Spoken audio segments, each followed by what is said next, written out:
Not yet, I don't know our schedule yet, but he hasn't checked today, so. No, same thing. Yeah, facial. What are you looking for? It's big, I see what I said, that's like, that didn't even touch him, I know. It's too young, he's too young, I'm gonna tell him. All right, so we got two things on the agenda today. Well, three things. First thing is who's too young and what are they too young for? Oh, baby mentor. Our baby mentor. Yeah. Oh, my baby mentor could be 21. Yeah, and who is it? Marshall. Marshall. Oh, Captain Dirt Bikes. Yeah, Well, every time he's got the hair. every time we see him, We're like set it. and I like sat in it, and then we don't think you know What that means. where that's from. Take that. Wait, what is Sunday from? Like, you know what, y'all's kids are just like set it. Like, you know, he's just like that. And so we I just say. think that's. I think it's Well, cause you're white. it was like a no, it was like a famous like vine, like Yeah. a long time ago. But I feel like kids still say that. Yeah, set it. If you're white. Yeah. You're white. Like, how do we feel about this? I feel like I stopped paying attention to pop culture before Vines were a thing. Yeah. Yeah. So I don't know. No, you're not. Is this a lazy way of pronouncing what is up, dude? Yeah. Saturday. Yeah, I say it just from. Bro, You're. I was always friends with kids say that.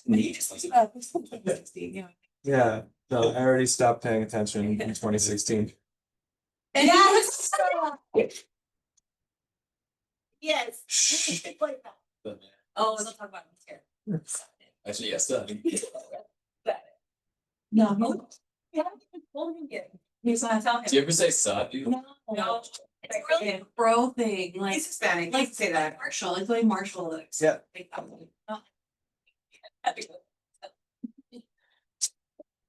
No, he's a competitive like motocross guy and he looks like it. Who? That's the guy you guys were talking Got about. Marshall. You remember Marshall? He's got hair that goes like this. Oh, man. That guy. The guy He's with like the tall yeah, the too. hair. Sounds like you go all the time. All right, so that was the first thing on the agenda. Two more things. We have our quiz, which is basically just all four quizzes put together. And the other thing on the agenda is to go through, basically do a mock pre-solo face check where everyone's just answering questions.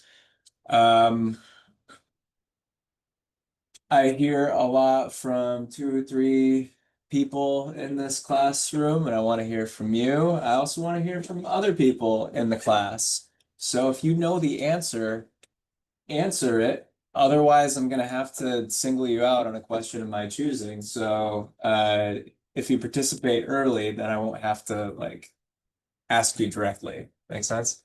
So I'll leave it up to the class. Would you rather take the quiz first and then spend the rest of the time working on the final face check so we know how much time it's going to take? Or would you rather flip it and do final face check stuff first and then take quiz first? All right. That works for me.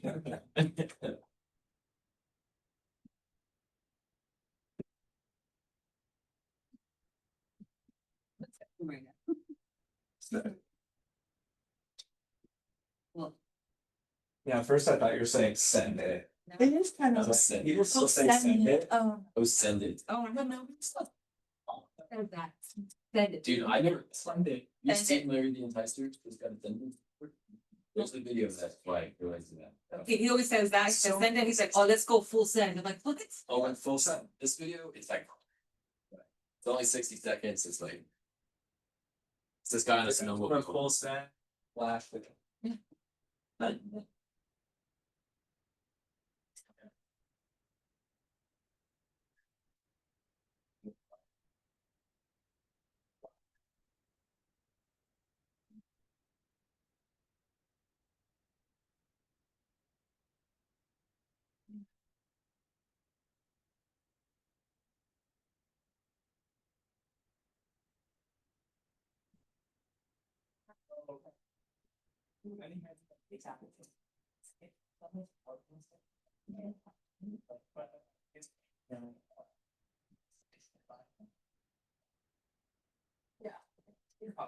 So.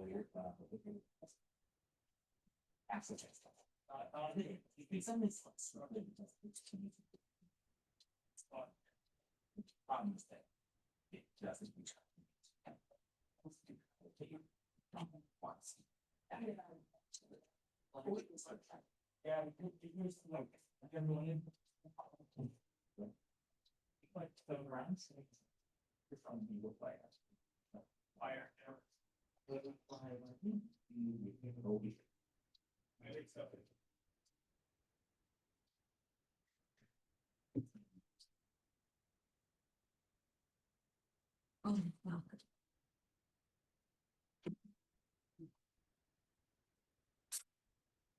You're done? Ready for today, baby. This is a big day, baby. Come on. 2 more questions. Wait for me. Dude, I want question 6, bro. Come on, just want my score, bro. God bless you, yeah, good to go. Joey? Yes, Okay, I'm saved gonna my wait. life, you actually saved my life. Good. What do you mean? Oh, so long. Yes, we're chatting. Saved my life yesterday, so. I always thought that wasn't bad, but like you showed me like the structure of like how it's gonna be. Oh, what, the patient? Like the Okay. flying part or the talking part? The talking part. Oh, yeah, it's a good thing. Talk about. I was supposed to meet him yesterday. Basically over. Yeah. No, not you even. just- Zach scheduled my flight at the time I was supposed to have my mentor. And then Zach canceled my flight, and then Mason took my mentor. Like those things. They're around and.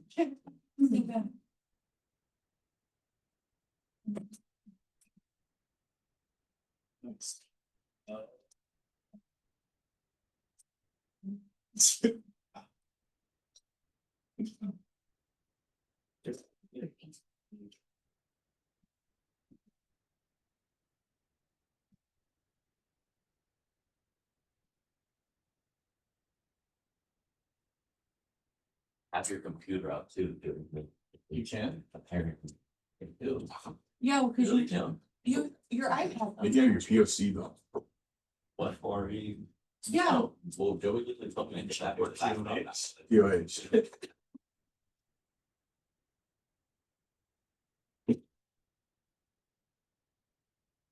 Yeah, your POH out. Yeah. So we said. Shit, oh, sorry, that makes sense.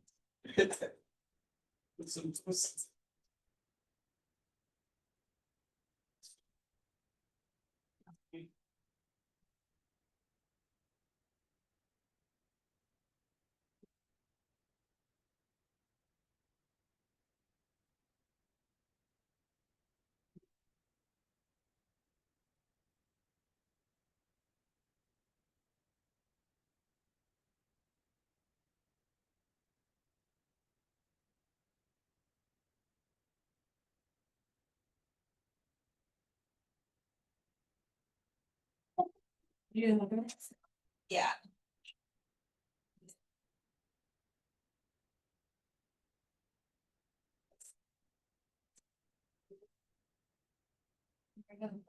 You go.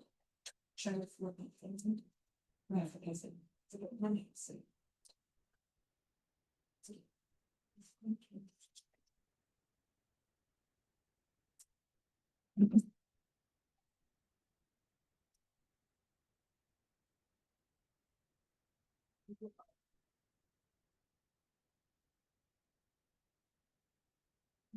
Stir sticks over there? I used to fork where a knife. Huh? Yeah. You have to, yeah, that's supposed to be at the bottom.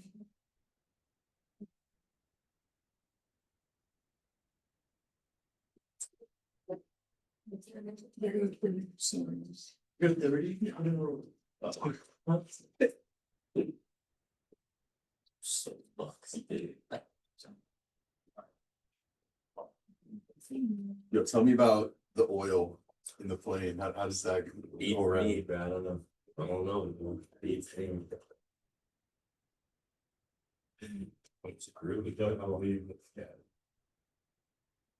Yo, how am I supposed to know like what amount of fuel I have? Like, do I just do that before? And like my weight and balance? I'm doing my weight balance sheet, so. I obviously don't know how much fuel's in your budget and. You're screwed, you don't believe that. No. Yeah, you didn't even do weight and balance sheet, you piece of shit. Huh. Michael, what's a datum line? Dave, It's the thing that's on. That's all you gotta do, plane, is- bro. just asking one question. It's the point where you measure from. You're. That's the thing that's supposed to be bars, right? That's, yeah. Already. That is a good question. Wasn't like every question of every quiz? It's still only 20? Oh, okay. I mean, you can, you know, do my weight and balance and it asks me about fuel. I think I just wait. So. Okay, so you can do one good things. How much fuel do you need? That's right. What if the elevation? Why would you just like lean down? I didn't know. 2,000, I was like, one. Where'd you get that? 8 gallons. Yeah, that's true. The. Just use the max. Makes the oil work. Goes. So you use the max weight, so it's Just you, whoever's with you, from baggage, weigh the plane. into a. Let's say that's 1250. Then you have, what would it be? 74 pounds for fuel. You know, how many would that be? It gets pumped out that divided by so. Yeah. Pump is like, I'll show it to you later. But it's at the bottom. Fuel weighs 6 pounds. Mhm. Well, that was quick. Glad we did this first. It gets pumped into the filter. And then if it gets, the filter gets hard, it can go around. That's true. There's no. 2 fuel pumps. We do, right? We have 3. Depends. And. Yeah, more than half of them have 2. Oil It's just recently we started having a boost pump. It's not all, of them. Huh? I'm just one other.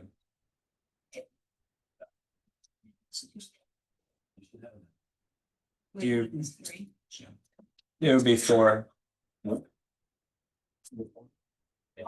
Then you mix. Oil filter.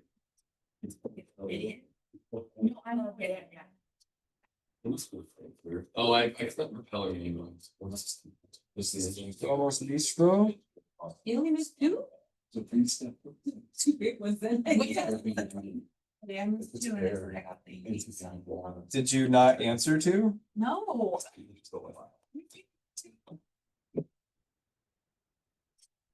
That one, and I know the answer. We're good.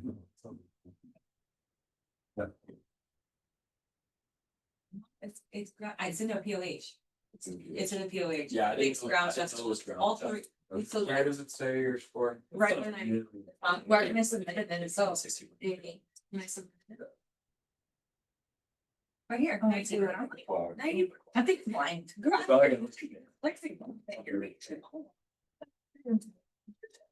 All right, let's go over this so we can get to the face checks. Perhaps. It's right. So from the tank. First, I want to make sure that we understand the difference between one of these is 90%. Can you tell me which of these 2 is 90%? Which one? Top one. Very good. All right, let's go over this. But I'm gonna take 5 points off of that for not being able to read. All right. Standard lapse rate, 100%. Very good. 2 degrees Celsius per 1,000 feet. Bonus points. What is it in Fahrenheit? 324. 4.4. 4.4. Just use Celsius, but sometimes. Yeah, I think there are a couple written test questions where they use Fahrenheit, it's 4.4. What's going on back there? It's oil system. Oil system. Pretty much. Oh, cool. What was your question? Let's talk about it. It's just If you have a question, then other people probably have a question too. seeing how it bounds through the tank. Later. Did you figure it out? Kind of. I was looking at a video that I took. Oh, you want to see visually, like in real life, where it goes as opposed to a diagram. Right. Okay. Or like what's missing out of this picture.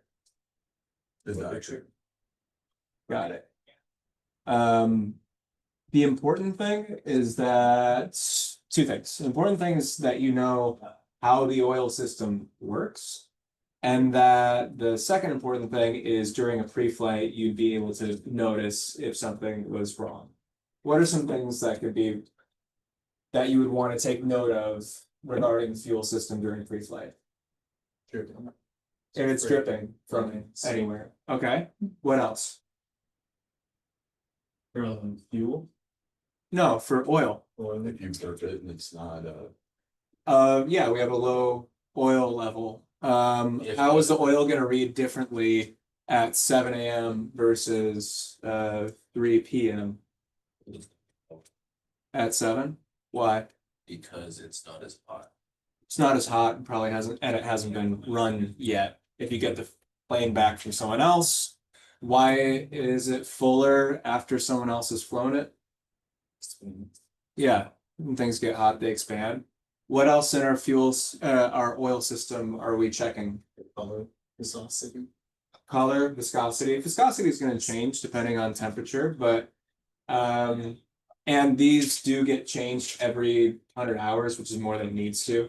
But yeah, it's a good thing to take note of. If it's like incredibly black or something, then maybe take note of that. What else about the oil system are we checking during our pre-flight, run up, all that kind of stuff? We're checking the top radiator. Checking the radiator. And what about the radiator are we checking? Looked in there. Sometimes. Yeah.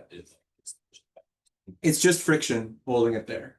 It's just tension. So sometimes if it gets loose, it could fall down and part of it be blocked. All right, what else? Maybe regarding the radiator, what are we looking for? It's clear. It's clear. Yeah, No bird's nests. no bird's nests. That the metal's not like crimped, pushed in, nothing's blocking it, that we have airflow. Those are the important things about the oil system right now. That we know that it has a mechanical pump, we gotta burp it, and that it gets cooled by the radiator, and we can check all the different things that could be wrong with it. Those are the key takeaways. All right. Max service ceiling of a sling, 12,000 MSL. Anyone say 12,000 AGL? Okay, if you did and don't want to admit to it, this is probably one of the biggest reasons people get questions wrong on the written test, is they read it not close enough and then they know the right answer, but then they didn't check the other ones. Make sure that not only your answer is correct, but that the other answers are wrong. And MSR 12,000 is because of the air molecule density at that altitude, I guess. Yeah, so what is a service ceiling? The highest. It's kind of hard to explain it, It's but the highest you can go that the plane like. The performance is not as good when you're that high up. Mhm. Let's, how would it explain to me, like, let's just say we're in like another airport and it's like, 2,000. if we were like in San Francisco, it's like higher. Hi, Christopher. You wouldn't go. You wouldn't go 12,000 feet above ground level because then you'll be way out of. But you know what, I'm just talking. Yeah, Yeah. I'd agree. Yeah, I'm sorry. Anyone else want to give it a shot? What is a service ceiling? For us, is it because we like don't have an air compressor? We don't have a turbo, but just in general, what? This is not good. Tell me like I'm five. You can't fly at 12. Yeah, Oh. basically between the performance of the plane and how few air molecules there are to generate lift over the wings, we hit a point where we can't climb anymore. It's not that we can't possibly climb past 12,000 feet under the right circumstances, it's that we can no longer climb at 100 feet per minute. Once we get below 100 feet per minute, that's our service ceiling. Why do we perform worse at high altitudes? It's just less air up there. Why does that matter? Our engine combines air and fuel in order to create combustion. So if there's not very much, and it has to be the right ratio, so if there's not very much air, we can't put very much fuel in either. Yeah. It's just everything's gonna get weaker. Yep, that sounds like a good explanation to me. In order to gain altitude, you need more lift than weight. That makes sense. 4 steps to recover from a spin: power idle, ailerons neutral, rudder opposite direction return, elevator down to break the stall, and then what would you do after that? Recover. Smoothly, too, not too aggressively. If you've been spinning for a while and you're going like 110 knots or something and you go down, push it down even further, you might be getting into a region where you can damage the plane if you just yank it back. So you just smoothly recover and pitch for what? 72. Add some throttle, go back to cruise. Does the sling have an MEL or KOEL? We have a KOEL. What's an MEL? And how is it different from a KOEL? Minimum equipment list of things that we can do without. Yes, list what we can do without. KOEL lists what we need to have. When are new when does this shit happen? Every 60 minutes. What comes out 4 times a day? Half. If we were to get a METAR not on the 60-minute mark like we did yesterday, what is that called? Specie. Yeah. So what kind of reasons would you have a specie? Like considering yesterday, Mason, we had a specie. Why? Oh, we had because Because the winds and the winds. What about the winds? wind shear. No, it wasn't wind shear. We did have some wind shear, but why did we get a specie before we took off? And immediately after we landed. Wasn't it because the wind, because the runways were pushing? Yeah, the runways flipped. That's important information. We can't wait until like the normal 10 minutes to the hour. So yeah, if there's a significant change in anything that you would have in a METAR, they'll issue a specie. What's up, Garrett? What's up, brother? How you doing? Not much. Got some time to kill. I thought I'd come check out. Sure. The Schaefer convention. Well, it's all review today. This is the end of week 5, so we're going over the review of everything before, and then we're gonna do a pre-solo face check. All right. Thing as a class. I like it. Okay, suffix for yeah. Where do you find the specie? Where do you find? Yeah, that's a good question. Where do you find METAR? Fishing for what? Yeah, that's a good spot. Where else can we get those updates? Like if we're already in the plane. Is ATIS will update. We have a different name for it because it's an irregular METAR, but it's exactly the same. It's just coming up at a different time. So you can tune into the data's frequency. And it'll say specie. Yeah. Yeah. Yeah. Torrance, special observation, maybe something like that. Okay. Rain-bearing cloud is a nimbo. Entry requirements for Bravo airspace, man, that was pretty good. ATC clearance, PPL, or endorsements, mode C transponder. Where should you enter turns around point? Downwind. Some people said upwind. Why should we enter in the downwind? We can. Downwind is gonna make us. Because it's pushing us, we're gonna have to like turn tighter on the downwind, which is like harder. So we're like getting rid of the hard stuff first, and then making the easy stuff happen later. Yeah. Exactly. If we were flying super, super slow and we still want to make the same radius turn, we wouldn't be banking barely at all. We would just barely be kind of like in slow flight. We're just barely banking at all and we can still make a tight turn.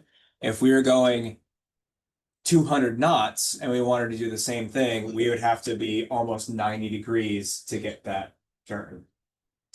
So yeah, downwind, bigger ground speed. Stupid question and not part of that, but why can't we do lazy eights on this plane? We can do lazy eights on this plane. We absolutely can. Which says we can't, Says limited. it says we not, Yeah. any lazy eight. Find it for me, but we absolutely can. Steep. Right? That was it. Huh? No, You like steep turn. no, lazy eight is, Exceeding 60, lazy eight, And shutdowns. and stall, not including with stall. But I always hear people doing that. Prohibited maneuvers. That means you can only do this prohibited exercise. can you read this for me one more time? Okay, not me. Oh, no. I can't read. Oh, no, why? Read, okay, it says prohibited maneuvers, that was to say directly underneath it. Is it proof or no maneuvers? Oh, including. We fucked up. So saying we absolutely can do these. That's the same like written test trap that people fall into, is they'll read part of it, think they know what the question is, and then answer. Then, but this is like, and this is it says like. Okay, so every other aerobatic maneuver we can't do.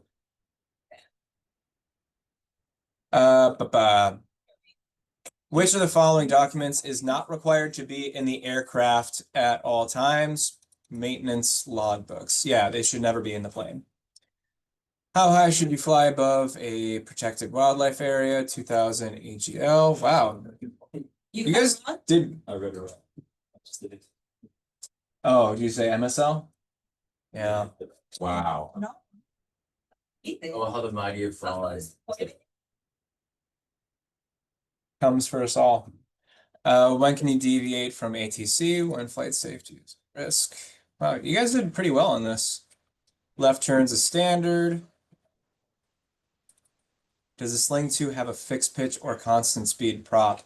What a dumb question for this level. We're not talking about constant speed props yet. Yeah, it is in the POH, but it has nothing to do with us at this time. Constant speed props would be like for flying a complex plane. I wouldn't even introduce the concept. But yeah, it is. Yeah, it's a fixed pitch, but if you are on the ground and you're in AMP, you could adjust if you want to have a coarser or finer pitch on your prop. I thought neither because I thought it was just fixed pitch. I didn't think it was just. Yeah, You can adjust. What? No. I don't. convection fog. Yeah. Where can you find the tower operation hours in the AFD? Sectional chart? No. No. Google. That's actually correct. You probably can find it on Google. Sometimes you can even find more up-to-date information using Google. Airports will have like their own website with particular noise abatements and like operations. So Google's a pretty good answer, actually. What can you do in the orange box? Take off and taxi. Can we land in this? No, because the threshold's here. We can land here. How many fuel pumps? 2. 3 is also an acceptable answer for some of them. We have 2 if you want to be specific. We have 2 electric fuel pumps and a 3rd boost pump that is always active. Would moderate turbulence in a widespread area be a SIGMET or an AirMet Tango? AirMet Tango. Good. Moderate turbulence. No, we cannot. All right, cool. Let's move on from this. And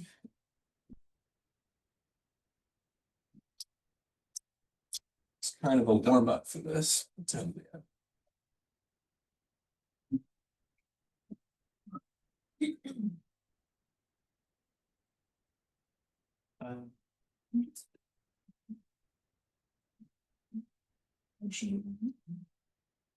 Yeah, who gives out the phase checks? Dude, it's just a random CFI. Sign to In a sense, yeah. It is a random CFI who does phase checks. So I don't do phase checks. Oh, for part 61. For part 141, it would be Paul or Eric, I think. But part 61, it's like one of, I don't know, probably 20 different CFIs who do them. They have to have a certain amount of experience, usually a couple sign-offs from students. Well, That's that here. from the, yeah, that one, and then who's the other one? So that's for 141. Okay, mine still says 140. You're not. Okay, cool. Used to be. You think so? But yeah, it'll be random and probably you'll get assigned someone and you'll look at it and go, oh, great, I have this person, or oh, shoot, I have this person. And then most likely it will change at least once, if not 2 or 3 times before it actually happens. I'd say there's like a 40% chance that you'll actually go with the person you're assigned with in the beginning.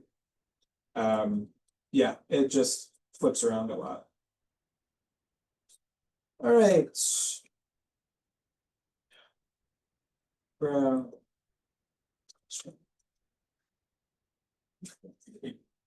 Okay, so the format of a phase check is designed to mimic a check ride. In part 61, we have a solo phase check, a cross-country phase check, and a final phase check.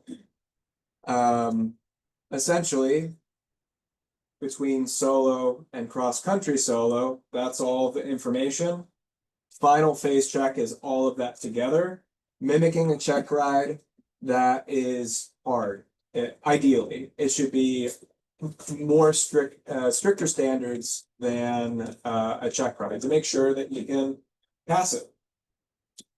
So just like a check ride, there are 3 outcomes, both with ground and with flying. You can either be satisfactory, and if you're satisfactory, you've passed. Makes sense? You can be unsatisfactory. You're getting too many of the questions wrong. You had a very incorrect understanding of something critical. Or you were getting right answers, but you had to look up absolutely everything, including like memory items. That's also not the best. And the other one is you can discontinue. Your CFI could discontinue it for you. Maybe you pass the ground, but the weather's not good enough to fly, and that's a discontinue. Maybe you have 2 hours to do it and you're not done with it and you would continue at later dates. Maybe I don't know, you start to feel sick or just not your best and you're like getting stuff wrong and digging yourself a hole and like if I keep going with this, I'm really gonna mess it up. You can just discontinue. Don't keep going. Same thing in the flight. If you this happens sometimes where you get something wrong and it flusters you and you can't really get back in the groove, better just to discontinue it and then finish it on a later date. So, ground, does everyone have the safety procedures and practices that I showed you where to find this week or last week? Yeah, sling safety procedures and practices. It's a document that you need to be familiar with for your check ride. It has weather minimums, fuel minimums. So we need to have that. So Mason, what are the fuel minimums according to the FAA? That you.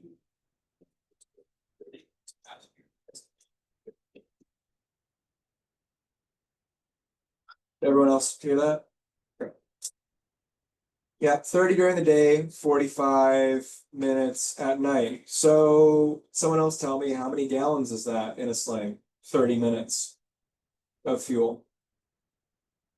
So if we say it's like 5. Planning purposes is 5 an Okay, so hour. 2. 2.5, great. What's 45 minutes then? 3.75, yeah. Okay. So let's say it's during the day, 2.5 gallons. What would that be per side? 1.25 gallons per side. Would you ever plan to land with 1.25 gallons per side in those massive tanks where it can slosh around? No, not a good ADM decision. So Sling has higher ones. Mason, continue with this one. What are the Sling minimums? Let you take off, but let you stay out. Can you speak louder? You take off with no less than 8 gallons of each tank, and you land no less than 5 gallons of each tank. Close on the last part. It's that you have to plan to land with 5 gallons on each tank. What's the max that you can land with, or the minimum you can land with? It's right underneath that same information. That's 4. Yeah, 4 on each side. So like, let's say we plan to do a cross country. And it's like, yeah, we should have 5 gallons on each side, but we had maybe some strong headwinds, maybe we got vectored around, maybe that airport closed while we were in the air and we have to divert somewhere else.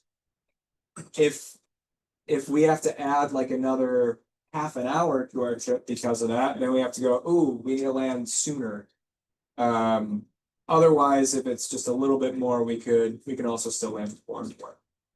All right, what do we need to have as student pilots in order to solo? I'm talking about documents that we have to have on our person in order to solo.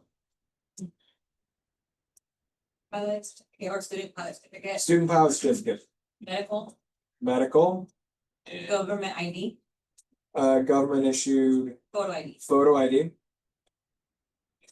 Say medical. and your medical, and your photo ID. and your TSA endorsement. No. Yes, Point. your logbook that includes your endorsements. Yeah, you need. I think I had an acronym for this. LIMP? Yeah. Logbook, ID, medical, pilot certificate. Okay. What documents do we need to have in the plane? Someone I haven't heard from.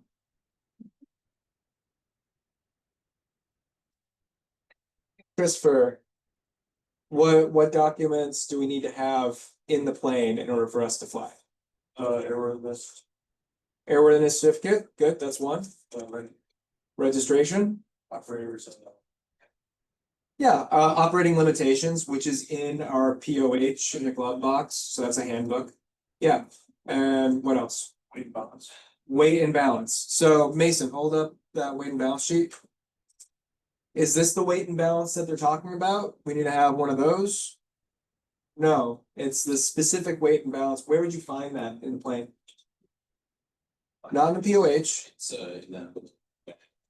It's in that little plastic bag, and the airworthiness certificate has to be displayed. That's why that's in the front. So we take that stuff out. The order that you put it back in matters. You need to have the airworthiness certificate displayed. All right. What? So we know we have all the documents for the plane and for us. What do we need to do? And there are a few things, so I'm not looking for one specific answer, to make sure that the plane is legal and airworthy. Yes. Aviates. Okay, what is that? No. Annual. An annual inspection every 12 months, calendar months. Do we need that as VFR pilots? Do we even have a VOR? No, okay. 100-hour inspection, and if I had a plane. Let me ask the question for the whole class. If I had my own plane and I was not instructing out of it, I was just going for myself, do I need 100-hour? No, thank you, Laura. What else? How often do you have to get it inspected? Is that just saying? It's the, yeah, annual. Okay, so annual VOR 100-hour, what else? Altimeter and pedostatic system check. Every how often? 24 calendar months. What else? Transponder, how often? Where's our transponder antenna located? It's on the, it's like the. Oh, my students know this. I know. It's like white little fin. Yeah, so it's on the bottom of the plane. It's a little shark fin looking thing. What on the panel is the transponder connected to? Like if I flip that switch, the transponder would stop functioning. Huh? The nav. No, that's a light, nav light. It's not. Huh? It's not. Nope. Avion. Avionics. It's attached to avionics. What else is attached to the avionics switch? Comms. More specifically, The headset. what's it called? Yes, it's a radio. We have two, yeah. No? 6 feet. These TN 650. 650, this is, The G-Fit. this is. And this is, and this is, okay. Transponder, what else? ELT, How often? half of its useful life, Well, or. If, I guess. 50% battery life. 1 hour continuous or 12 calendar months. Whichever comes first. What does half its battery life mean? Is there like a battery percentage we can check? Yeah. No. This was confusing. Half its battery life is more like a when does the battery expire kind of. So our ELTs are usually will say like, oh, this expires in March of 2031 or something like that. So if you had a really shitty ELT battery, I guess, maybe it could expire in 10 months and then you would do that. But it doesn't mean you have to replace it, you just have to have an inspection. So yeah. When they check it to see if it's working, I know it's gonna be like off the hour, right? For 5 minutes, there's Yeah. checking. Is that logged? when it's checked? Yeah. Is that how they know how long it's been on? After so many logs, Yeah, right? yeah, that's what I would assume. I'm not a part of maintenance, but. Yeah, 1 hour continuous use, you could also use your ELT in flight, or it could go on accidentally. I don't know, there might be a chip that tells you how long it's been on. That's beyond me. They're probably Um, just assuming pilot would, like, maybe they're thinking about non-training aircraft. yeah, it can go off accidentally sometimes, and it goes off, or purposefully goes off when you're testing it, so. I don't know. That's a good question for an AMP. And then is there one more thing? Safety. Service bulletins, Service yeah. bulletins. Some people say safety bulletins, but service bulletins. Okay, what is a service bulletin? But. But. Okay, is it regulatory? Compulsory? No? No, you don't have to abide by it. What about in a standard aircraft, like a Piper Cherokee? Do they have service bulletins or do they have something else? Airworthiness directives, they have ADs. Where do ADs come from? The FAA. ADs come from the FAA, which means they are regulatory, they are compulsory. You have to abide by an airworthiness directive.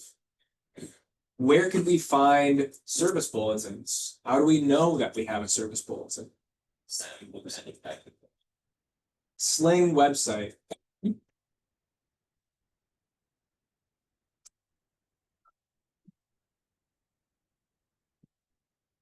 Oh.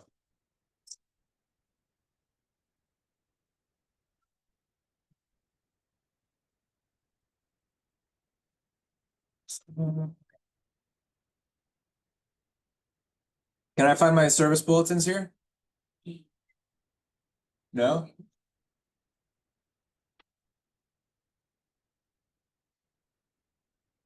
Particularly the operator. But it's your responsibility as pilot in command to know. Yeah, it's their responsibility to keep this stuff maintained and airworthy, but it's your responsibility to check that. So this is the Sling website. There are a couple Sling websites, but it's Sling Aircraft. That's where you would find service bulletins. Let's see. We're gonna find service bulletins.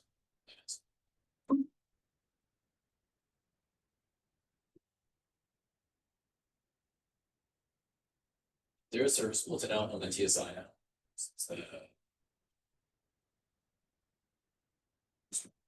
I just remember we had like an incident with the TSI. Oh, like 2.5, 3 years ago, that one? No. Yeah. No, that was pilot error. Just in the shoot is good. Yeah, I think so. Okay, so here are all these service bulletins. Where would you find compliance with the service bulletin?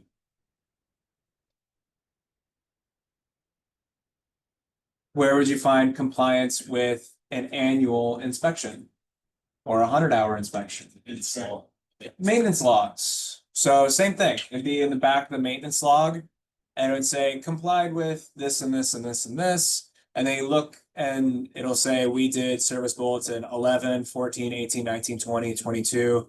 And I'd be like, oh, well, we didn't do 14. Let's take a look at. Oops, that's maybe preview would be easier.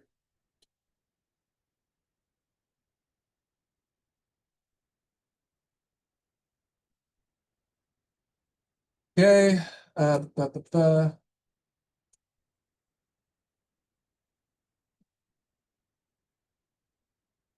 So it's our responsibility to look through all these service bulletins and make sure they're in the.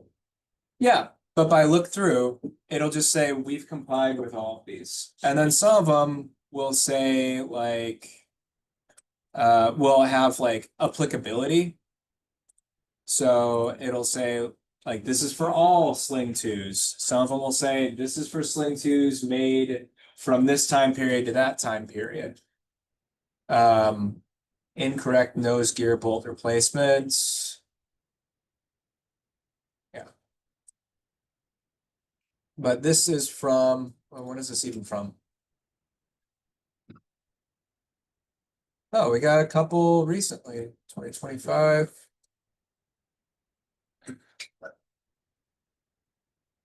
Yeah, most recent one for the LSA. It's throttle cable replacements. Yeah, so it's our responsibility to check for that, especially before a check ride or anything like that. Everything in this aviates will be. Sort of. Would service bulletins be in there? That would be in there. How about VOR check? Where would you find that? Why would you know? It's not in the maintenance log. Who can do a VOR check? Have you come across that? Bit of knowledge? Yeah, a certified pilot can do a VOR check. It has nothing to do with like an AMP. It's something that you've flipped past every time you've opened up the binder. If you look at one of the first pages in like a little like translucent folder thing. One of those things of things. Yeah, it'll not in the pencil case, but it's just a piece of paper in like a clear, I don't know, the word else is for it. Yeah, like a little plastic sleeve. And it'll have all the different VOR checks and who did it. That kind of stuff. Not important to get fixated on right now.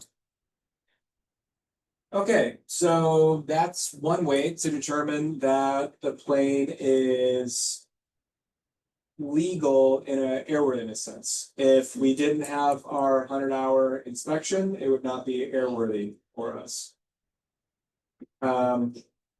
Yeah. How else do we need to make sure that the plane is airworthy? Pre-flight inspection. Pre-flight inspection, an actual visual inspection of a plane. What if we go to pre-flight and there's something not functioning with the plane? Like, let's say the flaps aren't working. Can we fly without flaps? Yeah. Yeah? Why do you say that? Some in your case. It's not in our KOEL. So, what do we have to do in order to fly? Just ignore it and go? Or is there something we have to do in order to fly with inoperative equipment?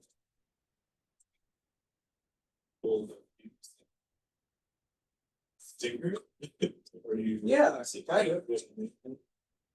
You have to, what is the specific word? Yeah, you have to placard it, but you have to deactivate it. Maybe that's not the specific word. The word like deactivate. But pulling the fuse would do it. Not turning it on would also do it. If you flip the light switch, the lights are now deactivated. Doesn't mean you have to like pull the fuse in the breaker or anything like that. Yeah, you have to deactivate it. You have to placard it, and you have to write it down in the maintenance log if there's any maintenance that has to be done to do that. Yeah. There is one caveat for that though. And it falls under the responsibilities of the pilot in command. Pilot in command has to determine that any inoperative equipment is not going to affect the safety of flight. So I guess it depends on what we're doing. If it's a nice calm day and we're gonna do some pattern and that's it, maybe we don't need to have flaps, or we're just doing a quick cross country and it looks great, we don't need flaps.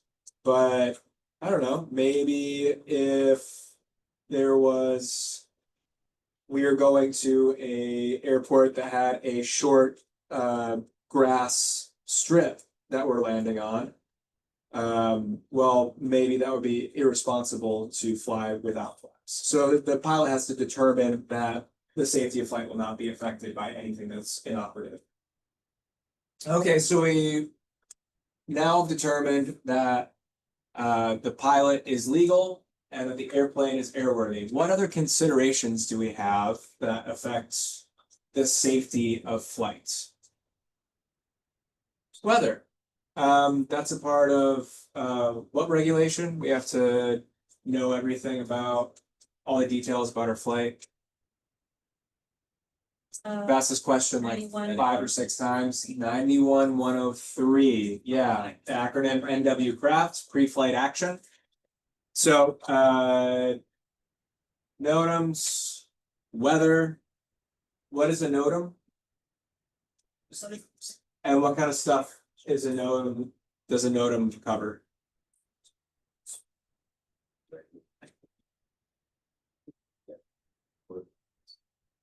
Okay, could you give me an example of what we might have a NOTAM for? No. Runway closure, maybe inoperative. What are some NOTAMs that play at the end of every single ATIS that you've listened to? Runway 11 left, VASI out of service, taxi lights, Alpha, Bravo, Charlie, Delta, Echo, Foxtrot, unserviceable, that kind of stuff. Seal Beach Vortac out of service. Yeah, okay, so NOTAMs, weather. It's like a crane in the area, it's like. Yeah, cranes in the vicinity of Torrance, unlit obstacle at 400 feet.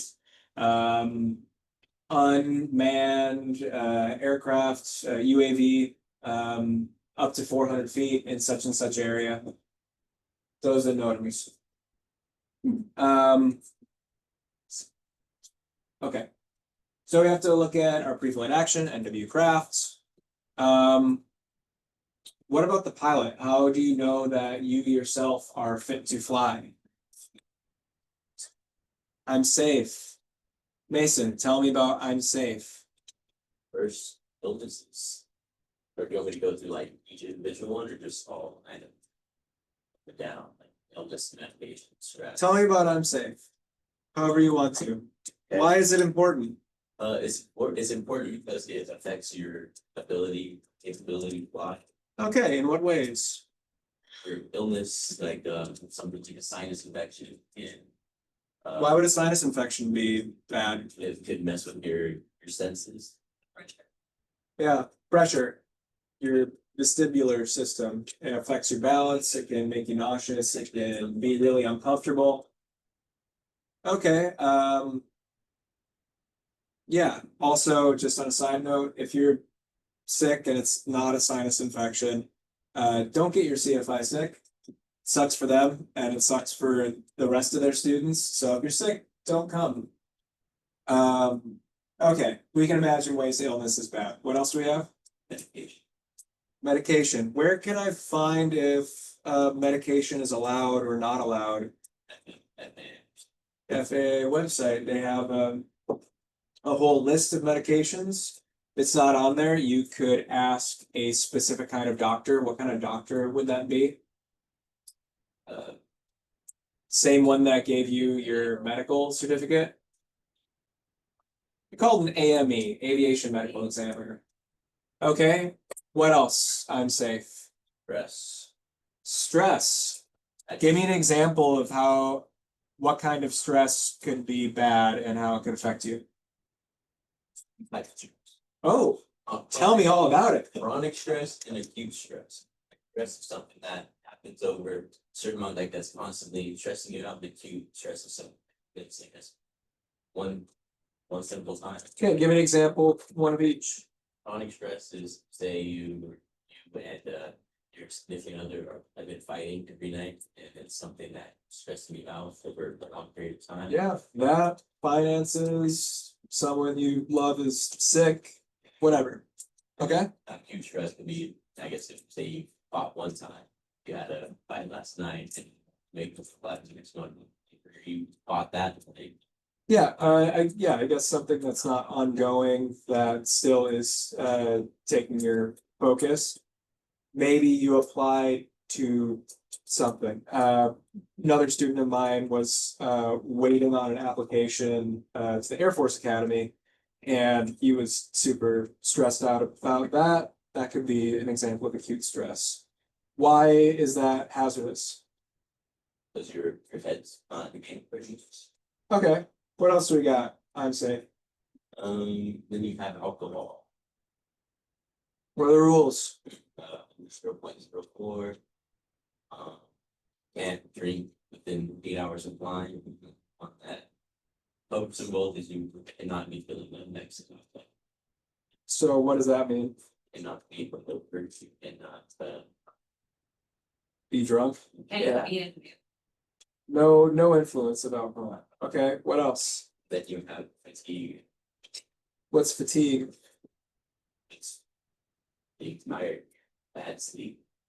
Is there maybe two different kinds of fatigue as well? Is that'd be the same thing, you can look at it. Yeah, so chronic fatigue would be maybe like your CFI, where they're like going full force as much as they can over and over and over and over again, and they burn out. The solution to chronic fatigue is you have to take time off. You need to take a few days at least off. Acute fatigue would be like, I had a night flight last night and now I'm too tired to fly. You can take a nap, you can take the rest of the day off. What else? Motion. Eating, Eating your emotions? or eating, I guess, would you just put eating or you eating an emotion? Same one. Eating is an emotion. No, yeah, it's two separate things. So why is it important to eat? Feel good to fly. Feel good. If you haven't eaten in a while, your blood sugar could be low. You could get airsick. You could just be distracted by it. You could get lightheaded. And emotions, those are the ones that are super overlooked. Emotions, I would tie that into stress and other external factors. If you are like, I need to take this flight because I have something important coming up, my check rides tomorrow, or hey, I've had this happen before. Someone in the family dies and someone's counting on you, like, oh, I need you to fly with me or something like that. Or you feel some kind of stress to actually keep going. You're not in it. It's too distracting. It's unsafe. So Can I share a quick story Yeah. about that? I had a pilot that was flying from Van Nuys to, I don't know. Whatever, somewhere in Idaho. He was taking the owner's plane, he was dropping him off. And, he kept getting messages on his phone about his Ring camera, but he wasn't able to really see it because the Wi-Fi wasn't that good. But he was just kind of like, what's happening at home? Turns out it's a bunch of ambulances, a bunch of cops, whatever. He lands, finds out his son is dead. And he's now in Idaho, and he had just gotten there, and the owner's like, what's wrong? And he's like, I just found out my son is dead. He's only like 19. The kid, he didn't wake up. And he was just kind of like in shock. And he said, take the plane and go home. And the co-pilot was like, are you fucking serious? Like, I'm not gonna fly with him like this. And he's like, or I'll get him a commercial flight. They flew home. I don't know how he did, but he just kind of just shut down. And he just completely didn't even think about it, which is so wrong. I was like, I'm glad I was not on that flight. And he flew home though. He flew home. Yeah. He just got off the plane and ran home, but his son had died. And the guy with the co-pilot was new. So even worse. Even worse. I don't know how he did it. He had been in the, he's been, well, he was our chief pilot actually. I don't know why he did it, but he did it, and it was bad. yeah, I'm much of. I know how he did it. I watch it. It's because for every single one of these things that we've talked about, if you decided to fly when one of these things was wrong, what are the chances that you're gonna crash the plane? Not that high. It's like, I don't know, let's say you were awake for 26 hours and then you decided to drive 2 hours home. Are you going to crash your car that day? Probably not. Is it a super huge risk that you're taking, an unnecessary risk you're taking? Absolutely. So he did it because he's able to go through the motions and nothing abnormal came up. If something abnormal came up, would he have been able to handle it or notice it, register that something was amiss? Could he have landed and went on mental autopilot to taxi to where he normally gets, but the runways flipped and the taxi instructions changed and he, goes in front of another plane? Yeah. Yeah, it's all about mitigating risk. Almost none of these things individually is gonna be like, you're gonna die if you don't have a banana before your flight. It's just doing things to mitigate that risk. All right, let's move on. First moves. Okay. What kind of stuff is in part 61 of the FAR? Requirements for what? For student pilots and for medical. It's Yeah, certification. Yeah. Certification. Okay. And what about part 91? Yeah. Yeah. The law, basically. How do you get your license and what laws do you have to obey once you have it? Okay. What I want to know, what are the requirements to be a private pilot? Someone look up what FAR is that? The requirements for becoming a private pilot.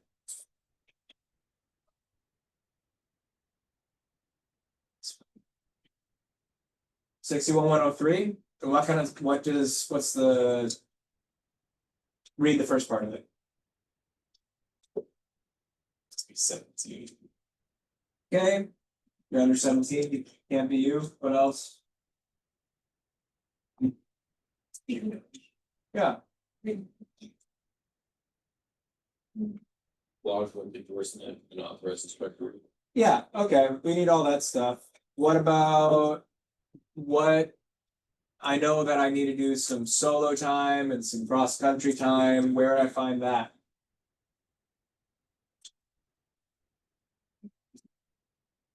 $61,109. Okay. All right. So I ran out of night currency recently and I just had to go get night current again a couple nights ago.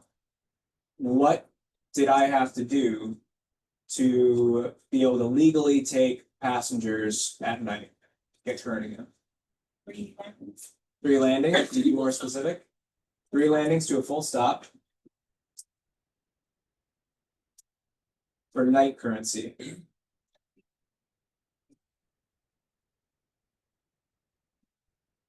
Sounds like you don't know. Can you find the FAR?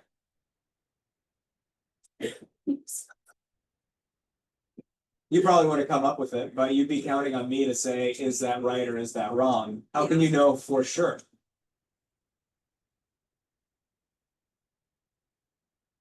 It's the 6157. 6157. What does that say?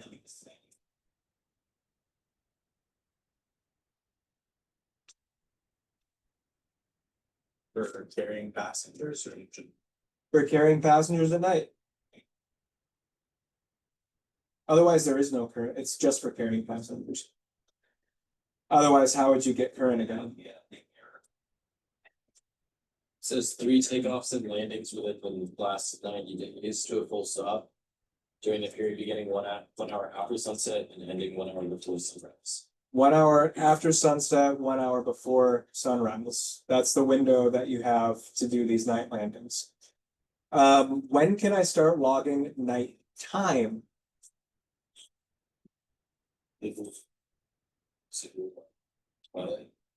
Civil twilight, yeah. And, okay, so there's 3 definitions of night. One is sunrise and sunset, and that's when you start to have your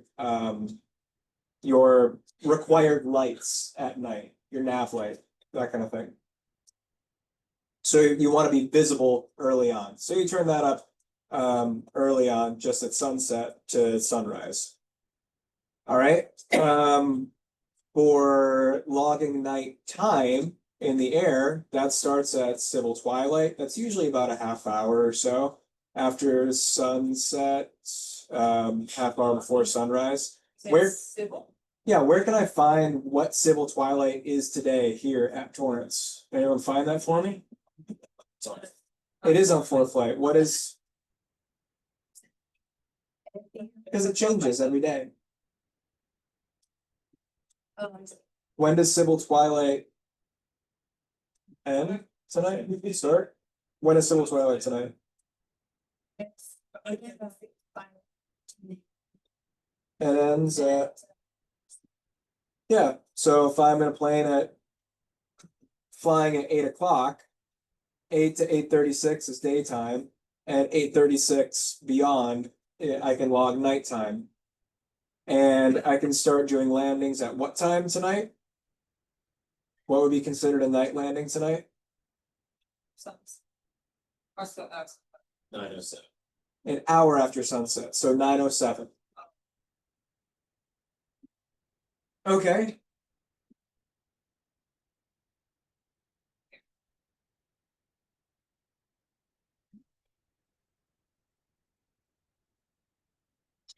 yeah, so there's 3, sunrise and sunset, logging nighttime, civil twilight. Yeah. Oh, that's it? Sunrise and sunset, that's when you need to have your lights on. Nighttime is civil twilight. And night landings and takeoffs are an hour after sunset. All right. Got some long days right now. Yeah, I know. 8:36. It's really tough to get enough prayer.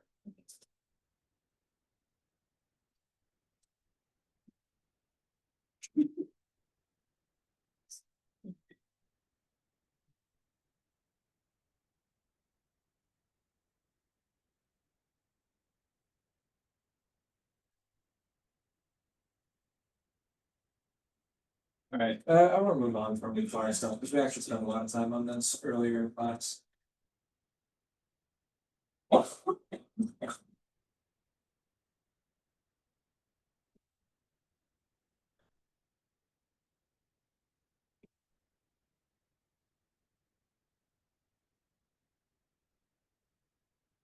Where is the KOE out?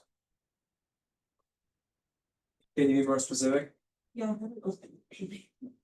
2-13. 2-13-1. It's actually in 2 different places. I think there's another one in like chapter 7. So. Yeah, I would mark that in your POH.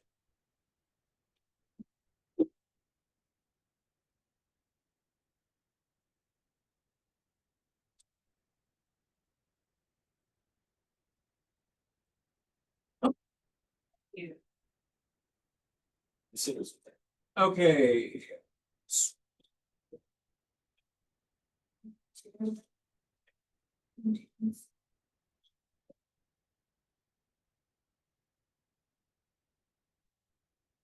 All right, we spent all of last week talking about weather, then we reviewed weather yesterday. So we'll be quick about this. What are some sources of weather? Where are we getting our weather information? AWC, that's an official weather source. What else? Okay, so AWC and ForeFlight are places that put weather information in a single spot. Where is that weather information coming from?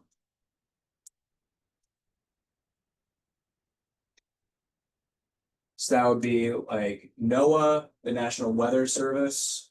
That's where it's coming from. What about what if I wanted to know where all the high and low pressure systems are in the US right now? Yeah, probably on. Right now? No. Prog chart and observation?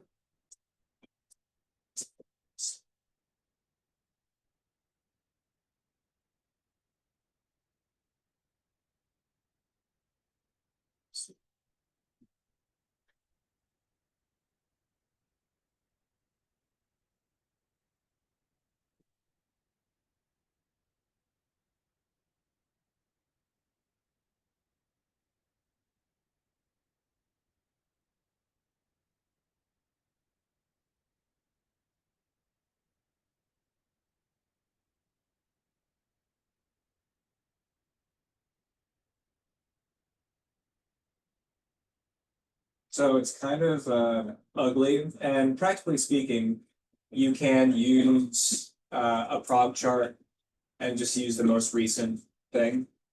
It's sort of like an observation, it's close enough. Those things move pretty slowly anyway. But it is called a surface analysis chart. And it's on the National Weather Service. It looks like this, super messy. What are some other weather observations out there?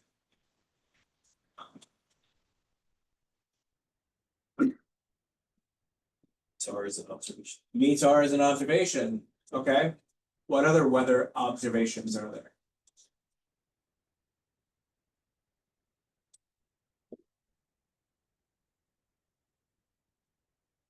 Yes, IREMS. Okay, now how about forecasts? What kind of weather forecasts do we have? PATH, okay. We talked about how often it's updated.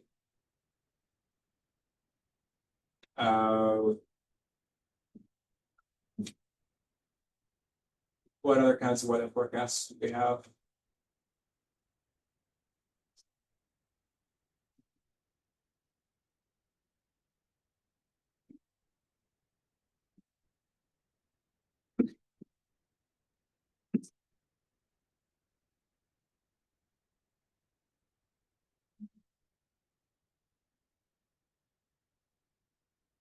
Well, that's pretty much everything. So taps and Prog charts, Oh. TAPS, that's for forecast. WX3 from calendar. well, yeah, they're reading the same types of information and. Yeah, okay, real quick. Tell me the three kinds of weather briefings you can get from a briefer. Okay, what are the differences between the three? Standard is what you need, 6 hours out. Repeat is if like something's changed. I don't know, I pretty much. No, you do know. Okay. You're saying it right now. Like something's changed recently and you already have the outlook, or if you already have Either. either one. I mean, if you have the standard, you should be. You don't need it, but you could absolutely get it, especially if you're hoping for changes that have happened. Definitely been in that situation before. Yeah. You knew it. That's correct. Okay, difference between airmet and sigmet. Anyone quickly? No, Like, segment is for all planes. Segments for all planes. Three times. Tango. Sierra, Tango, and Zulu airmets. What are those? Or not. Close. Anyone else have another answer? No. Huh? That one's correct. Mountain obscuration and IFR conditions. Oh. When I say vehicle, I said. You said IFR in mountainous areas. Ah, okay. So it doesn't have to be IFR in a mountainous area. Just, yeah, mountain obscuration, meaning you can't see the mountains, or IFR conditions. Okay, that's Sierra, Tango. Turbulence. What's the other one? All right. Zulu icing. And then what are the kinds of segments? Water. The regular speaker. No. No, you got that question correct on the test. Moderate turbulence would not be a segment. Wait, what was the question? What are the two kinds of segments? No, convective, Convective and regular style. regular Just- style, Convective and non-convective. What would a convective segment be? What would be an example of a convective segment? Huh? Thunderstorms. Yeah. What about a non-convective segment? Sandstorm. Severe turbulence would probably be a convective segment as well. It doesn't have to be a thunderstorm, it just has convection, updrafts, that kind of stuff. What about severe icing? That could also be in a segment. Volcanic ash, whatever, some other niche things. Could have a segment if half the like Altadena is burning, maybe there'd be a segment there.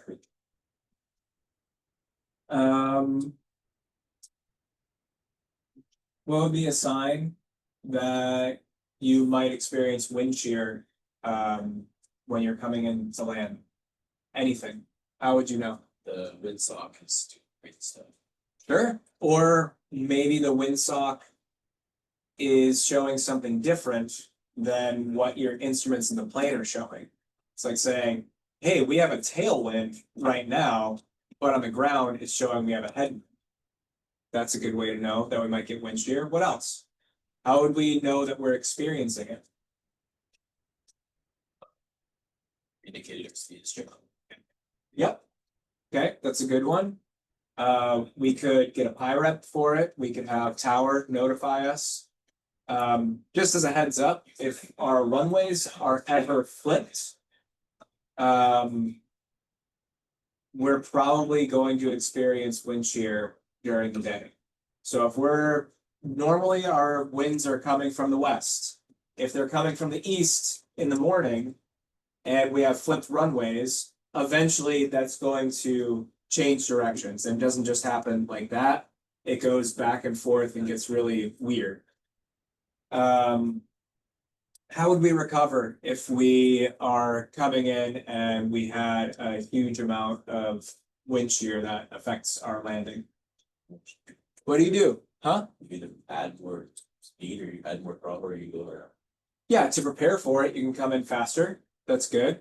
And if your landing gets messed up, do go around. Not just we can go around, we should go around. Nothing wrong with going around, especially in a check ride or a phase check. Going around is one of the most difficult things for pilots to do because we have a certain amount of pride. We want to show that we are capable and can do it. If you don't have the landing and you go around, it shows really good ADM. What's ADM? Good. Making good choices in the air. What airspaces do we have? Torrance is a delta. What else is there? Alpha, Bravo, Charlie, Echo, and Golf. What kind of airspace is golf? Nope, not everywhere else. Just like close. Golf, yeah, it starts at the surface always. What else do we know about golf? It's uncontrolled airspace. That's the key thing.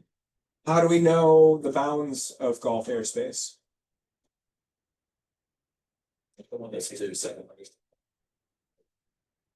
Yeah, we know. Yeah. Okay. What do we need to get in the delta airspace? What do we need to get in the torrents?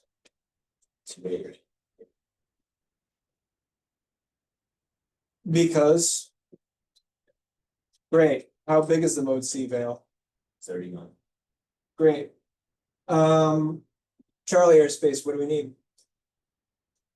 See. With who? Could it be someone else other than the tower? Yeah, any air traffic control. Okay, Bravo airspace.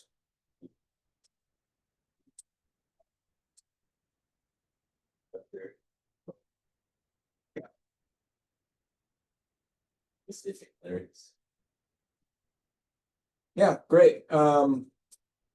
If I wanted to go through, if I didn't have those things, we wanted to go to Santa Monica, and we want to go basically straight to Santa Monica. How can we do that if you know, Mason doesn't have his endorsement to go into the Bravo? Is there any way we can get to Santa Monica through the Bravo? Oh, No, because we need those endorsements if we're going to enter the Bravo. Yeah, what's the donut hole called? Talks about it, the VFR corridor, LA special flight rules. We can do that. Okay, Where is-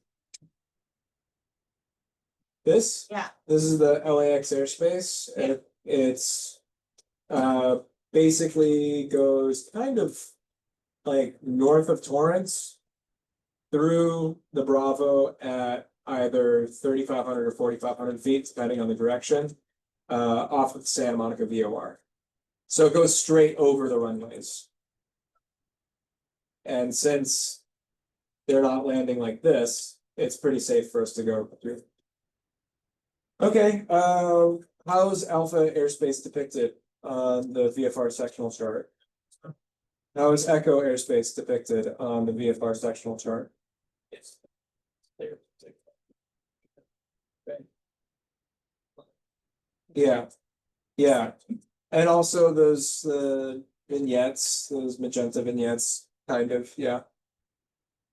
Okay. What about a controlled firing area? How is that depicted on a sectional chart? It's not.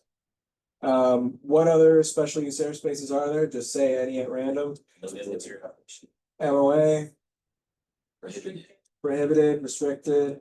Which one can we absolutely not go into? Prohibitive. Okay. Let's continue. What's a runway incursion? Crossing. That would be an example of one, yeah. What's the definition of a runway incursion?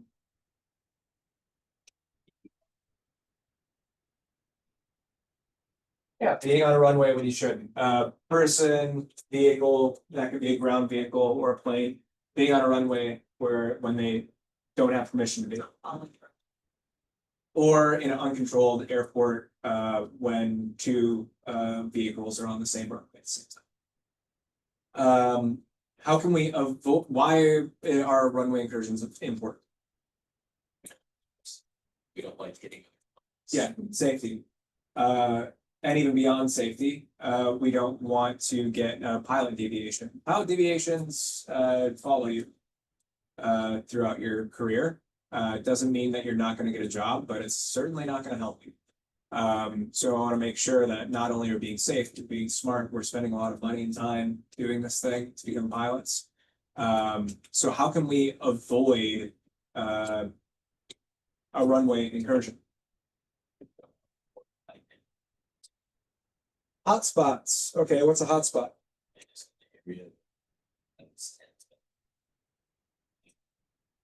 Yeah, or other mistakes, but yeah. How Or we can ask for other instructions. make sure you have the right instructions. What are some other ways we can make sure that we have the right instructions for taxiing or whatever clearance we get?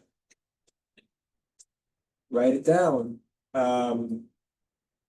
What if you're at an unfamiliar airport and they say, like, as soon as you land, 802 Sierra Charlie, turn left Echo to cross, runway 22 left, Foxtrot to, Alpha 3. And you're like, I wasn't able to write that down. You could ask them to read it back later. What else can you do? Progressive tax. Progressive taxi. What is a progressive taxi? Just Sorry, you. Yeah, they're looking at you and they say, okay, there's an intersection here, take a left there. Would you say that? Guess. be like. Unfamiliar. Like taxi. Sure, all of those. It's just communicating. It's just, I want a progressive taxi and I need to let them know that I want a progressive taxi. Hi, could I get a progressive taxi, please? Or, hey, I'm unfamiliar with this area. Could I get a progressive taxi? Yeah, just ask for the thing that you want or need. That's it. If you don't understand something, or you're like, you write down the instructions and you're looking at the map, you don't make sense of it. Or maybe you just think you maybe misheard something, you can say, hey, ground, just making sure you told me taxi Alpha and cross, and I'm allowed to cross 22 left. And I say, yeah, you can cross 22 left. Okay, great.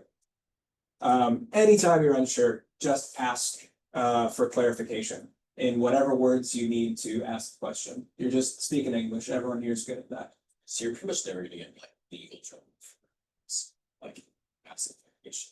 No matter how tough. Absolutely not. Not only will you not get in trouble, it is your responsibility as a pilot to understand what's going on and make safe decisions. And it's their responsibility as controllers to help you in that. So even if it's a busy airport and they treat you like an idiot, or like, yeah, Echo Alpha Juliet, and like, oh, could I get a progressive taxi? And they're like, really? Do you need that? Okay, fine. It's their responsibility. They have to do it. If they say, you're beam the numbers in a traffic pattern and you're setting up to land and they say, 802 Sierra Charlie turn base now, basically making it a short approach, what would you say? Unable, unless you are able, and then you can accept it. Yeah, not only will you not get in trouble, it is your responsibility to maintain safety of flight at all times, even on the ground. What's another way we can avoid runway incursions besides hotspots? Sure, your lights. Sure, make sure your lights are on. Look outside. Situational awareness. Situational awareness happens in the plane. It starts before you take off. If you're going to a new airport, take a look. Do we have any intersecting runways? Do we have any taxiways that cross the runways? Maybe it's an untowered field and they have that. Well, when you're coming into land, okay, well, I'm gonna take a look at these intersecting runways and taxiways and make sure not only is my final clear, but no one else is coming into land. Communicate, especially at an untowered airport. Are you required to communicate at an untowered field? You're not required. No. Are you even required to have a radio? No. But communicate, coordinate, talk to each other. If you don't understand what's going on, ask for clarification. There was, I don't remember who I was with. We were at Compton. Was that you? And they were like, yeah, we're gonna taxi and cross one what would it be? What's the opposite of 25? Runway 7. We're gonna cross runway 7 right and taxi. I was like, wait, what are you gonna do? Are you taking the we're gonna take off on 25 left unless you're crossing. I don't understand what you're saying. They're like, no, we're just gonna turn around. Just ask for clarification, always. And plan ahead. Know the airport you're landing at. What are the 4 fundamental forces of flight? Thrust, Okay. We have 2 opposite pairs. What are those? thrust and drag. Okay.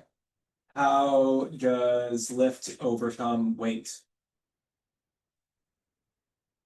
How is lift produced? Bernoulli's principle. Bernoulli's principle. Okay, there's another one too. The tree. Huh?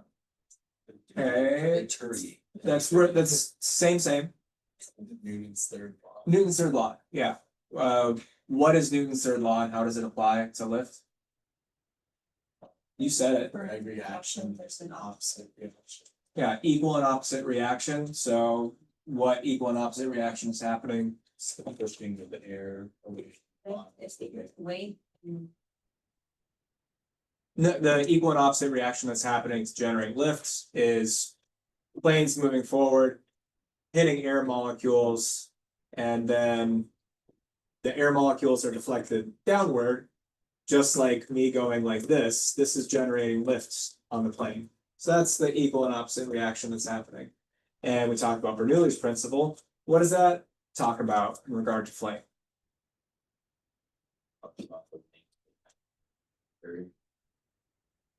Okay. So in the low pressure going over the wing, high pressure out the wing. I guess the high pressure, high pressure air under the wing, high pressure wants to meet low pressure. So here's some breathing.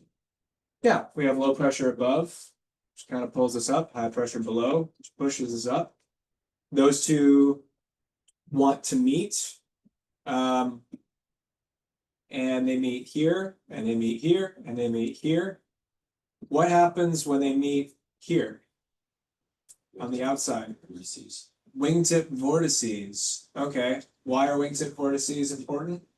They create weight turbulence. They create wake turbulence. What else do they do? Ground effect. Ground effect. Okay. What about ground? Create drag. They create drag, and it's that drag is mitigated during ground effect. Okay, so what is that type of drag called? Induced drag.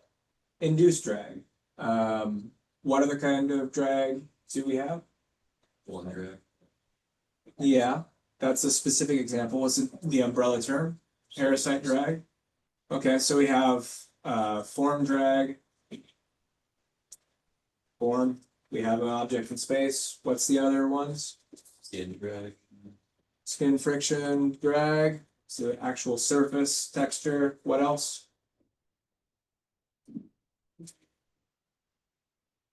Has to do with the writing. Say it again. Interference drag. Interference drag. Yeah. What do we have on our plane that mitigates our interference drag as much as we can?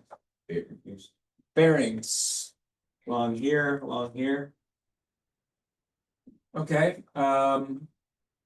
What are our 4 turning tendencies? Or spiral slip string. Gyroscopic precession and feedback. Okay. Someone explain gyroscopic precession.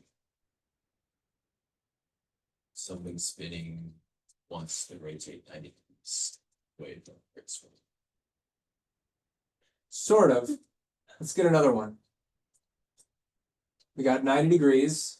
Something spinning is a gyroscope. Okay, so when a gyroscope is spinning, something happens and something related to 90 degrees. Who can fill in the blanks? The gyroscope has a rigidity in space. Yes. And as you input a pressure, it'll be 90 degrees from the input that you put in. Yes, we're closer.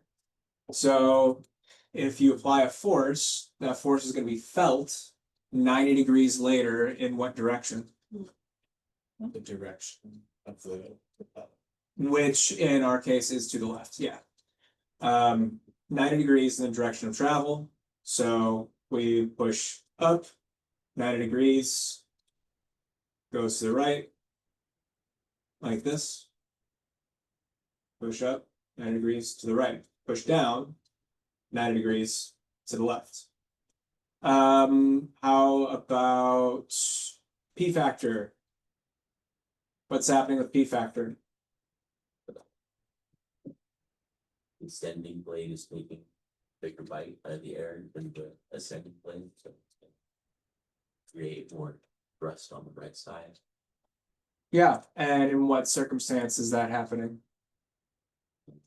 Really, anytime you pitch up, Anytime you're pitched up.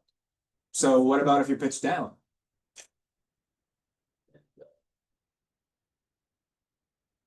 the descending blade get less thrust. I guess. Yeah, the angle would be smaller on the So that The would push opposite, you to the basically. plane. Yep. Spiraling slipstream. The way that the air circulates around the plane, ends up hitting the vertical stabilizer. Just to that. Okay, and there's one more. What was it? Torque. How does torque work? It's like it's their law that we actually has an equal opposite reaction. So because the pillar is turning clockwise, the plane is turning down. In a rolling motion. Great.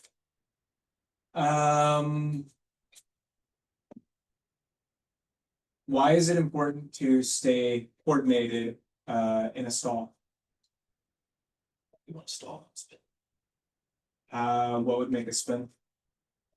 One wing using lift or lift the other. Usually from being uncoordinated. There is a way to have an uncoordinated, like a slipping stall, which you can do, but if you're skidding and you stall, one wing will stall more than the other, get you into a spin. What's the first part of a spin called? Incipient stage. Good. Well, let's say we're in a fully developed spin. How do we get out of it? Power neutral.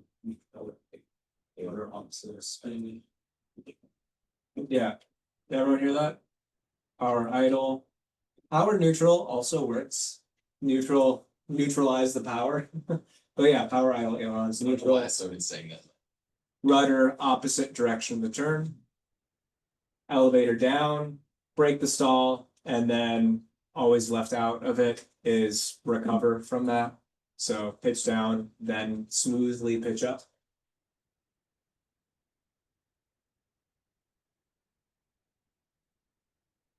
Mason, you're coming into land. The wind is coming from your left. Yep. Crosswind, gravity, that would be nice. No. You realize Oh, I need to slip, so it's coming from our left, so I use right tank, right rudder, yeah. He's so ready. good. What if the wind is coming straight head on? My decision, Yeah, what would help you make your decision? whatever tank I have. Whatever tank you have in, which if you followed your checklist should be your fullest tank. Yeah, right rudder, right rudder, right tank, Say that left again. rudder, left If it's tank. coming to the left, it's sticking to the wind and then right rudder, right? Yep, because we want to do we want the wind to be coming in this direction. So it's this one, right rudder. and obviously, Yeah, so yeah, make the ball. yeah. So right rudder, right tank, that would make it go like this. Right rudder, right tank, left rudder, left tank. And you choose which one depending on which side the wind is coming from. So you, Okay. yeah. Let's go. What is porpoising?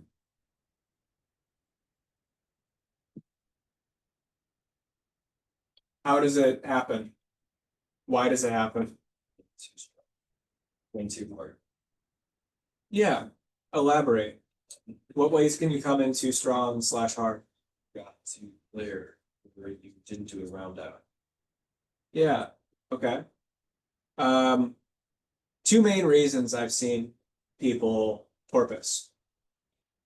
First one, you flare too high, and then you get really, really slow, and then you basically float like this, get really slow, and then you drop like that. Is that essentially a stall?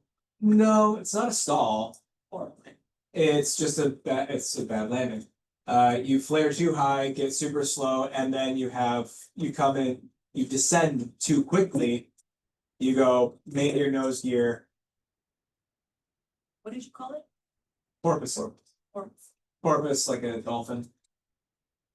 Other reason would be you come in too fast, and then you get out of ground effects and then try to push the nose down to land again.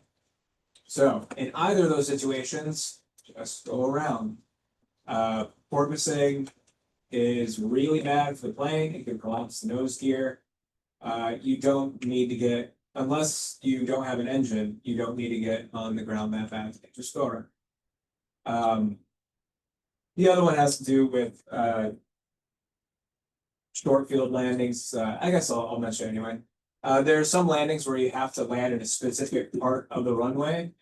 And especially with short field, people they'll be too fast.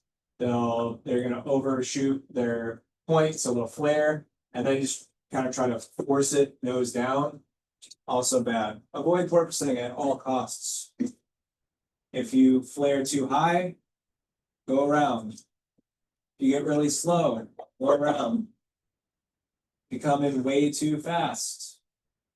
Sometimes you can bleed that head speed off, but if you are unsuccessful in that, go around.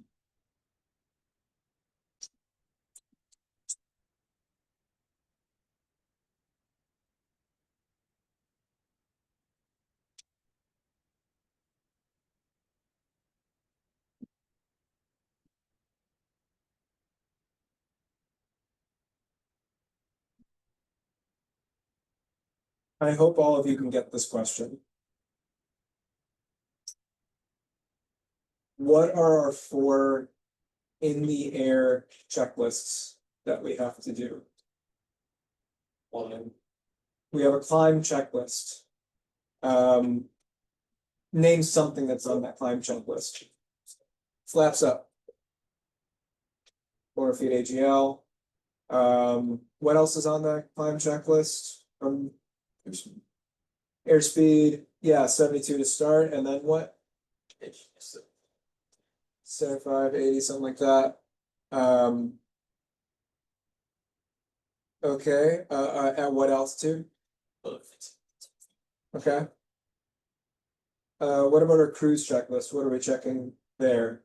Many of you probably haven't done a cruise checklist very often because we're not going anywhere. You're usually staying in the pattern or going to the practice area.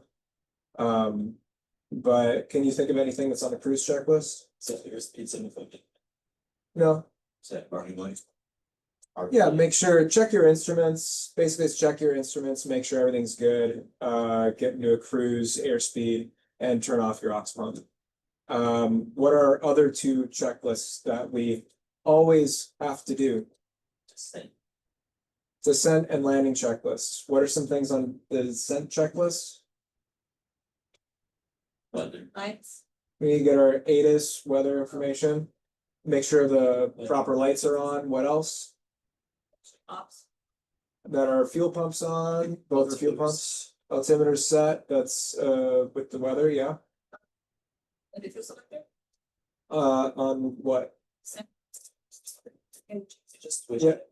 No, it's not just switch tanks. What is it? Fullest tank. And then the before landing checklist is basically an abbreviated version of that. Make sure that you have the warning lights off on the fullest tank. We're good to go. Maybe brief the landing is on its checklist too.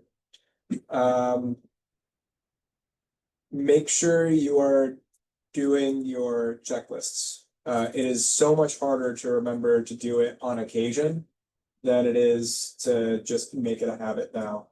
So make sure you're doing that climb checklist, descent checklist, your before landing checklist, your after landing checklist. Especially if you're in the pattern, you do your after landing checklist. Once you do it 20, 30 times, you'll be able just to go, okay, flaps up, ox pump, lights, trim, ground. Okay, checklist complete. Go around, and then before you take off, pumps, flaps, lights, trim's good. All right, finals clear. Let's go. Cool. I will see you guys on Monday. I think that is cross country. Am I wrong? Am I right? What are we doing?